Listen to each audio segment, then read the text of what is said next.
Hello friends, सत श्री अकाल, आदाब, नमस्ते, welcome back to our channel Ilahi reaction. आज अपने चैनल पर लेकर आए हैं बहुत इंटरेस्टिंग वीडियो की रिएक्शन, जिसमें हम रिएक्ट करने वाले हैं big news JF-17 delivery to new customer, secret deal with Turkey and Saudi. तो टर्की का नाम तो बहुत टाइम से आ रहा था, पर क्या कोई और भी कस्टमर है जिसने JF-17 की डिमांड करी है? वो शायद अब इस वीडियो से ही पता चलेगा। तो चलिए पहले वीडियो देखते हैं, फिर इसके बारे में बात अस्सलाम करेंगे। वालेकुम people, welcome to defence outpost. तो इस टाइम के ऊपर अफ्रीका से कुछ काफ़ी रेनाउंड जो जर्नलिस्ट हैं वो एक काफ़ी इंटरेस्टिंग न्यूज़ को पब्लिश कर रहे हैं, जिसमें कहा जा रहा है कि अब अफ्रीका। से कुछ ही वीक्स में यानी कि कुछ ही हफ्तों के बाद सोमालिया का जो कैपिटल है मोगाडिशु, वहाँ पर तकरीबन 6 के करीब JF-17 थंडर एयरक्राफ्ट जो है वो लैंड होने वाले हैं। और कोई एक जर्नलिस्ट यहाँ पर इस चीज़ को क्लेम नहीं कर रहा, बल्कि मल्टीपल ट्वीट्स आप यहाँ पर देख सकते हैं जहाँ पर अगेन एंड अगेन इस बात को यहाँ पर मेंशन किया जा रहा है कि पाकिस्तान JF-17 थंडर एयरक्राफ्ट को सोमालियन गवर्नमेंट को सप्लाई करने वाला है। और अच्छा। इंटरेस्टिंगली इस पूरी डील को यहाँ पर फाइनेंशियली तुर्की ओके। और सऊदी अरब सपोर्ट कर रहे हैं, यानी कि सोमालिया को JF-17 थंडर का जो ट्रांसफर है, इस डील की जितनी कॉस्ट है उसको सऊदी अरब और तुर्की पे करेंगे, जिसके एवज पाकिस्तान फिर 6 या जितने भी नंबर में सोमालिया की तरफ से JF-17 ऑर्डर किए गए हैं उनको फिर पाकिस्तान डिलीवर करेगा। क्या ऑलरेडी अगर बात इस है टाइम के यार। ऊपर बात करूं तो सोमालिया का जो कैपिटल है मोगाडिशु, वहां पर तुर्किश एयरफोर्स की तरफ से अपने 3 के करीब जो F-16 एयरक्राफ्ट हैं उनको डिप्लॉय किया गया है, जो कि वहां पर एंटी इंसर्जेंसी रोल्स के ऊपर डिप्लॉयड हैं। और इवन यहां पर कुछ अटैक हेलीकॉप्टर्स भी तुर्की की तरफ से उस कंट्री के अंदर स्टेशन किए गए हैं, जो कि इनको हेल्प आउट करते हैं। ऑनगोइंग वॉर है मिलिटेंट ग्रुप्स जैसे कि अल शबाब के दरमियान, तो उसमें ये सारा जो इक्विपमेंट है वो सोमालियन गवर्नमेंट को हेल्प आउट करता है।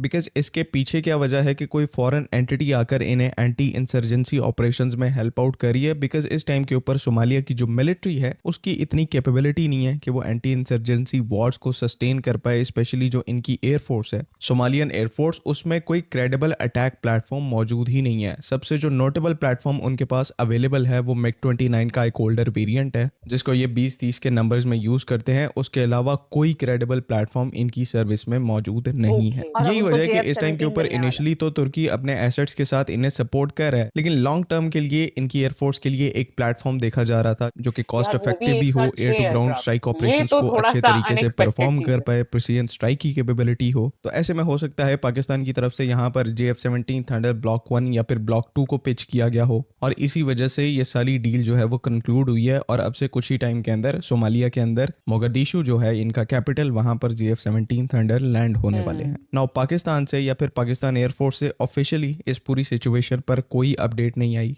आज से तकरीबन 4-5 साल पहले सोमालिया के जो एयर चीफ हैं वो पाकिस्तान जरूर आए थे, जहां पर ऑफिशियली थंडर के ऊपर डिस्कशन हुई थी, लेकिन उसके बाद से इस डोमेन में कोई मीनिंगफुल अपडेट बात नहीं नहीं हुई आई। थी। खैर ऐसी जो ज्यादातर डील्स होती हैं वो बैकडोर डील्स होती हैं, और अगर फ्रंट डोर पे होती भी हैं तो इनके बारे में आपको पता है कि पाकिस्तान एयरफोर्स ओकेजनली यहाँ पर कोई अपडेट नहीं देती जब तक कि वो एयरक्राफ्ट किसी एयरफोर्स को डिलीवर ना हो जाए। लेकिन ऐसा भी नहीं है कि इस पर्टिकुलर अपडेट में कोई क्रेडिबिलिटी नहीं है। द फैक्ट कि कुछ काफी क्रेडिबल जर्नलिस्ट यहाँ पर इस क्लेम को सपोर्ट कर रहे हैं और इसको बार बार पब्लिक डोमेन में मेंशन कर रहे हैं, इसके पीछे पॉसिबिलिटी अच्छी है कि बैकडोर पे कुछ ना कुछ जरूर हो रहा है। और फिर एक तरीके से आप ये यार कह सकते यूजुअली हैं जो कि पॉजिटिव हेल्दी न्यूज डील्स है कि होती है वो ऐसे ही JF-17 होती को है। एक और पोटेंशियल कस्टमर ज्यादा जो है रोला या पाके इसका लोग नहीं ऑपरेटर करते। जो है वो मिल सकता है। जहां पर एक एक्सप्लिसिट कंफ्यूजन है कि कौन सा ब्लॉक JF-17 थंडर एयरक्राफ्ट का सोमालिया को हम सप्लाई करने जा रहे हैं, तो इसमें यहाँ पर क्लोज टू 90% चांसेस हैं कि ये या तो ब्लॉक 1 के JF-17 हो सकते हैं या फिर ब्लॉक 2 के JF-17 हो सकते हैं। JF-17 ब्लॉक 3 के ऑप्शंस यहाँ पर क्यों नहीं है? बिकॉज वो एक अलग कैटेगरी का प्लेटफॉर्म है। सोमालियन एयरफोर्स की रिक्वायरमेंट जो है वो JF-17 ब्लॉक 1 या फिर ब्लॉक 2 अच्छे तरीके से पूरी कर सकते हैं, बिकॉज ये platforms air to ground operations के लिए या फिर प्रिसीजन स्ट्राइक के लिए स्पेशलाइज्ड और एयरक्राफ्ट्स उनके हैं। पास और तो बेशक बेचारों के पास कुछ पाकिस्तान भी नहीं है एयरफोर्स के पहले। स्टैंडर्ड के हिसाब से ये एयरक्राफ्ट पुराने हो चुके हैं, लेकिन सोमालियन एयरफोर्स जो कि ऑलरेडी MiG-21 एयरक्राफ्ट को ऑपरेट करती है, तो उनके लिए तो यहाँ पर इवन बहुत बड़ी JF-17 बात है। ब्लॉक 1 एक सब्सटेंशियल अपग्रेड है, जो कि उनको पहली दफा एक मीनिंगफुल BVR कैपेबिलिटी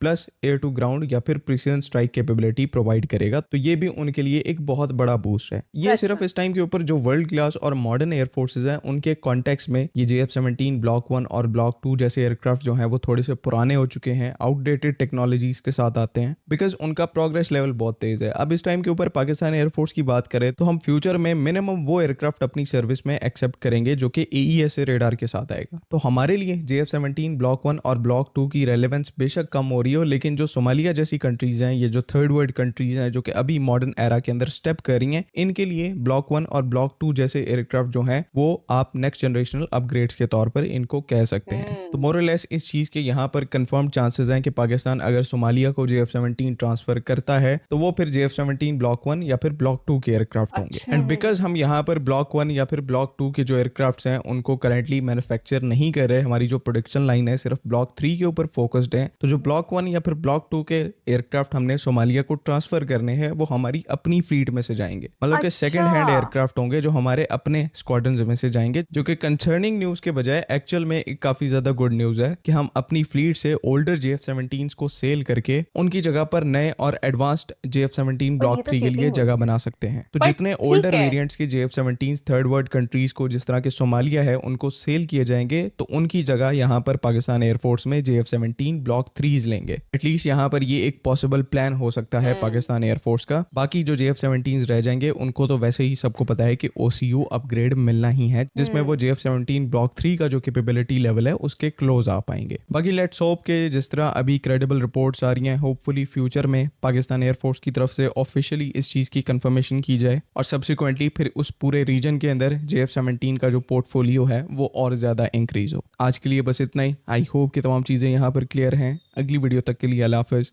पाकिस्तान जिंदाबाद। आज बड़े दिनों बाद हमने ये वाली वीडियो देखी है, पर बहुत मजा आया यार। मतलब एक बहुत नई इन्फॉर्मेशन वो हमारे लिए लेकर आए। जो अफ्रीका है वो JF-17 लेने वाले है, और पॉइंट 2 ये था कि जो पाकिस्तान है वो अपनी फ्लीट में से ही देने वाला है, जो कि बिल्कुल भी गलत नहीं है, क्योंकि जो अफ्रीका है उनके पास तो है ही शमूलियत। इस जगह की वो बात कर रहे थे, वो तो अभी तक MiG-21 चला रहे थे, तो उनके लिए JF-17 ब्लॉक 1 हो ब्लॉक 2 हो तो काफी अपग्रेडेड वर्जन है। तो मतलब काफी अच्छा लगा, आज की वीडियो बहुत इंटरेस्टिंग थी। टर्की और सऊदी जिस तरीके से हेल्प कर रहे हैं ना, वो बहुत बड़ी बात है। मतलब ये डील कोई छोटी मोटी डील नहीं है, बहुत बड़ी डील है। और उसमें आई थिंक सऊदी का जो रोल है ना, वो बहुत बड़ा रोल प्ले करने वाले हैं वो पाकिस्तान के लिए। तो आई थिंक ये बहुत बड़ी गुड न्यूज है, क्योंकि अभी तक हम बहुत वीडियोस में सुन रहे थे कि ऐसा बहुत जल्दी वो प्लान कर रहे हैं, ऐसी कोई डील होने वाली है। लेकिन हर वीडियो की तरह इस वीडियो में भी उन्होंने ये बात क्लियर की कि अभी तक पाकिस्तान एयरफोर्स की तरफ से कोई भी ऐसा उन्होंने ऑफिशियल स्टेटमेंट दी नहीं है। पर आई थिंक अभी शायद ये डील अभी हुई नहीं है फाइनल, या जिस दिन ये सारी चीजें डिलीवर हो जाएंगी मे बी उस दिन कुछ इस तरीके की ऑफिशियल अनाउंसमेंट जरूर होगी उनकी तरफ से। बाकी आज की वीडियो हमारे लिए काफी नॉलेजेबल थी। इस वीडियो को लाइक और शेयर करना, चैनल को सब्सक्राइब करना मत भूलिएगा। और हम मिलेंगे एक नई वीडियो में, तब तक के लिए ओके बाय।